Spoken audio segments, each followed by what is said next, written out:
Chandra Ghose commission పైన IAS Smita Sabharwal గారు petition వేశారు. ఎందుకు వేశారు అనే విషయాలైతే తెలుసుకుందాం. దీని గురించి అయితే మాట్లాడేందుకు ప్రస్తుతం మనతో పాటు సీనియర్ జర్నలిస్ట్ సిఎస్ రావు గారు ఉన్నారు. నమస్తే అండి. నమస్తే సార్, ఐఏఎస్ స్మితా సబర్వాల్ గారు హైకోర్టులో పిటిషన్ వేయడం జరిగింది చంద్రఘోష్ కమిషన్ పైన. ఎందుకు వేశారు? సో ఫర్దర్గా ఇంకా ఏం జరగబోతుంది? ఇప్పుడు చంద్రఘోష్ కమిషన్ విచారించింది కాళేశ్వరం సంబంధించినటువంటి అవకతవకలు, అక్కడ జరిగినట్టు అక్రమాలు, నిర్వహణ లోపం ఏంటి, అక్కడ కన్స్ట్రక్షన్ లోపం ఏంటి, డిజైన్ లోపం ఏంటి, వీటన్నిటి మీద విచారణ చేసింది. అనేక మందిని పిలిచి విచారణ చేసింది. హరీష్ రావు గారిని, కేసీఆర్ గారిని, అలాగే ఇంజనీర్స్ని, అనేక మంది ఈఎల్ని, డిఎల్ని, ఎస్సీఎల్ని అందరిని పిలిచి విచారించింది. అలాగే ఐఏఎస్లను కూడా విచారించింది. ప్రధానంగా స్మితా సబర్వాల్ గారు విచారణలో పాల్గొన్నప్పుడు ఆవిడ చెప్పినటువంటి అంశం ఏదైతే ఉందో ఆ అంశాల మీద వాళ్ళు నోట్ చేసుకొని ఈవిడ మీద చర్యలు తీసుకోవాలని చెప్పేసి రికమెండ్ చేశారు ఆ కమిషన్ ఇచ్చిన రిపోర్ట్లో అని చెప్పి కూడా తెలుస్తుంది. సో ఆ కమిషన్ ఇచ్చినటువంటి రిపోర్ట్ని హాజరైనటువంటి ఆవిడ కొన్ని క్లాజులు చెప్పి టెక్నికల్గా విచారించారు. నన్ను విచారించిన తర్వాత నా వివరణ తీసుకోవాలి, నేను ఇచ్చేటువంటి వివరణ తీసుకునేటువంటి క్లాజులు ఏదైతే ఉన్నా అవి మిస్ అయిపోయినాయి, నేను వివరణ ఇవ్వడానికి అవకాశం లేకుండా పోయింది. కాబట్టి ఈ విచారణ నుంచి తనని తొలగించాలి, ఈ కేసుని క్వాష్ చేయాలి అని చెప్పి క్వాష్ పిటిషన్ వేసింది హైకోర్టులో. యాక్చువల్గా ఆమె స్పెషల్ సెక్రటరీగా ఉన్నారు కాళేశ్వరం ప్రాజెక్ట్. సిఎంఓలో, చీఫ్ మినిస్టర్ ఆఫీస్లో స్పెషల్ సెక్రటరీగా ఉన్నారు ఆవిడ. ప్రత్యేకించి ఆపరేషన్ కాకతీయ ఉంది అప్పుడు. అలాగే కాళేశ్వరం ప్రాజెక్టుకి సంబంధించినట్టు ఈవిడ మొత్తం రివ్యూ మొత్తం ఫైల్స్ రివ్యూ చేసింది ఈవిడే. అలాగే కాళేశ్వరం ప్రాజెక్టు విజిట్ చేసి అక్కడికి కరెక్ట్గా నిర్మాణాలు ఉన్నాయా, డిజైన్స్ ప్రకారం కడుతున్నారా లేదా అనేది మొత్తం ఎప్పటికప్పుడు తనిఖీ చేసింది ఈవిడే. హెలికాప్టర్ వేసుకొని వెళ్ళి తనిఖీలు చేశారని కూడా అప్పట్లో న్యూస్ వచ్చింది. హెలికాప్టర్ వాడినటువంటి ఐఏఎస్ల్లో ఆవిడ ఒకళ్ళు తనిఖీలు చేయడానికి హెలికాప్టర్లు వాడారనే ఒక అపవాదని మూట కట్టుకున్నటువంటి ఐఏఎస్ కూడా ఆవిడే. సీఎం ఆఫీస్లో ఇంకా కల్వకుంట్ల ఫ్యామిలీ ఒక మెంబర్ లాగా కల్వకుంట్ల ఫ్యామిలీకి ఉన్నటువంటి పవర్స్ ఎలాంటివో అప్పట్లో ఆమెకు కూడా అలాంటి పవర్స్ ఉన్నాయనేది పబ్లిక్లో ఉన్నటువంటి ఒక ఒపీనియన్ చాలామందిలో కూడా. సో ఆవిడని పిలిచి చంద్రఘోష్ కమిషన్ విచారించింది. మీరు పరిశీలించారా లేదా, మీరు విజిట్ చేశారా లేదా, మీరు పలానా రోజు విజిట్ చేశారు కదా, విజిట్ చేసినప్పుడు వాళ్ళ క్లీన్ చిట్ ఇచ్చారా, లేదంటే అబ్జెక్షన్స్ చెప్పారా, ఇవన్నీ విచారించింది చంద్రఘోష్ కమిషన్. విచారించిన తర్వాత ఆవిడ చెప్పినవన్నీ నోట్ చేసుకొని ఆవిడ చెప్పిన దాని మీద ఒక రిపోర్ట్ తయారు చేసి గవర్నమెంట్కి ఇచ్చారు.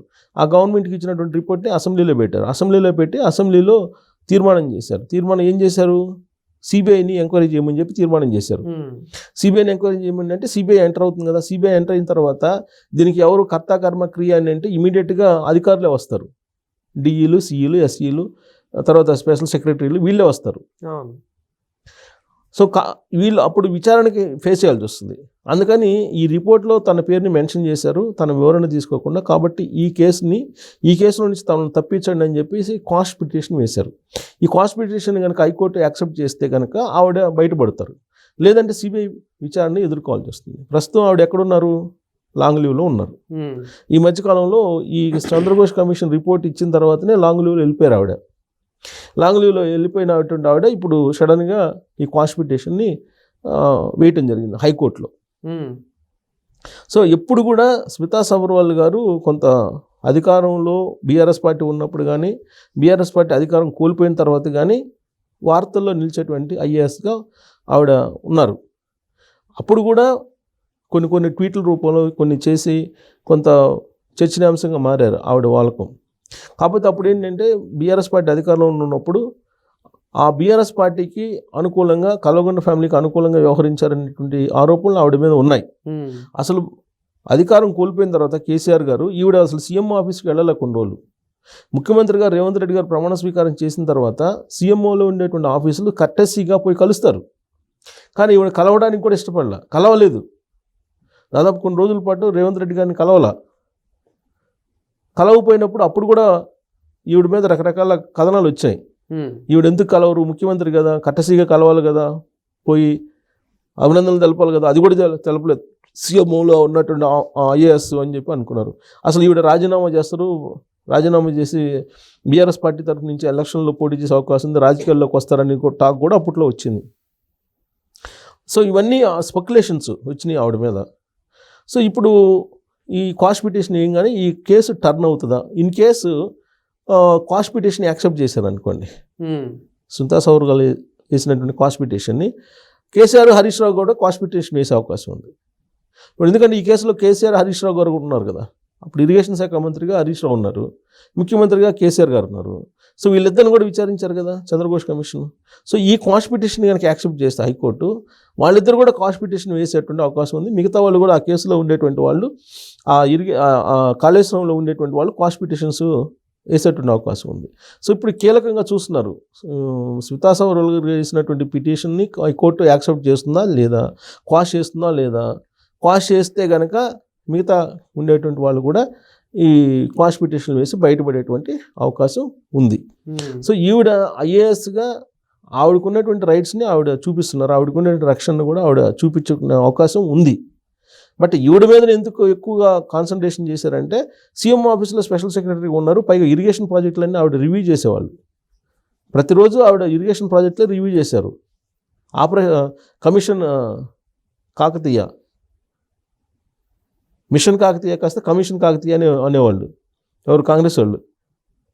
అప్పుడు మిషన్ కాకతీయ అని పెట్టారు కదా. మిషన్ కాకతీయలో భాగంగా ఈ ఇరిగేషన్ ప్రాజెక్ట్స్ ఇవన్నీ కూడా చేసేవాళ్ళు. సో వీటన్నిటిని రివ్యూ చేసే బాధ్యతను ఆవిడ మీద పెట్టారు. సో ఆవిడ కీలకంగా ఉన్నారు అని చెప్పి అందుకే ఆవిడని చంద్రఘోష్ కమిషన్ హైలైట్ చేసింది. సో ఆ కేసు నుంచి బయటపడటానికి ప్రయత్నం చేస్తున్నారు. ఈలోపు కనుక సిబిఐ వస్తే సిబిఐ విచారణకు హాజరు కావాల్సి వస్తుంది ఆవిడ. ఎందుకంటే సిబిఐ ఒక కేసీఆర్ని హరీష్ రావు గారినే కాదు కదా, సెక్రటరీని అధికారులు ముందు విచారిస్తారు. పొలిటికల్ డెసిషన్స్ వేరే, పొలిటికల్ డెసిషన్ తీసుకుంటారు. పొలిటికల్ డెసిషన్స్ ఎగ్జిక్యూటివ్ చేయాల్సింది ఎవరు? ఎగ్జిక్యూటివ్ అంటే అధికారులు, ఐఏఎస్లే కదా చేయాలి.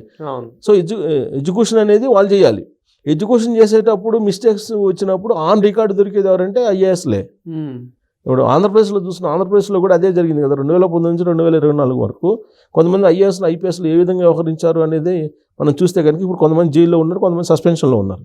ఇప్పుడు కాళేశ్వరం ప్రాజెక్టు గురించి కూడా సిబిఐ కనుక కేసు నమోదు చేసి ఎంక్వైరీకి పిలిస్తే ఇమీడియట్గా సస్పెండ్ చేసే అవకాశం ఉంది. లేదంటే ఇప్పుడు జైలుకు పంపించడం, లేదంటే ఆవిడని విచారించడం జరిగిందనుకోండి, ఆటోమేటిక్గా జైలుకు పంపిస్తే కనుక సస్పెన్షన్కి గురయ్యే అవకాశం ఉంది. సో అంత దూరం వెళ్తారా? అంత దూరం వెళ్లకుండా ఉండటానికి ఈవిడ ముందుగానే కాస్ట్ చేయాలి దీన్ని అని చెప్పి వేశారు. కాబట్టి దానివైపు అందరూ చూస్తున్నారు. అది కీలకమైనటువంటి డెసిషన్ ఏమిస్తుంది హైకోర్టు అనేది. హైకోర్టు కనుక కాస్ట్ చేసిందంటే మాత్రం ఈ కేసు నుంచి అందరూ బయటపడినట్టే. కాళేశ్వరం అవినీతి కేసు నుంచి మొత్తం అందరూ బయటపడినట్టే. సో అందుకే అందరూ స్మితా సౌర్ వాళ్ళు వేసినటువంటి పిటిషన్ వైపు చూస్తున్నారు. Thank you sir. Thank you.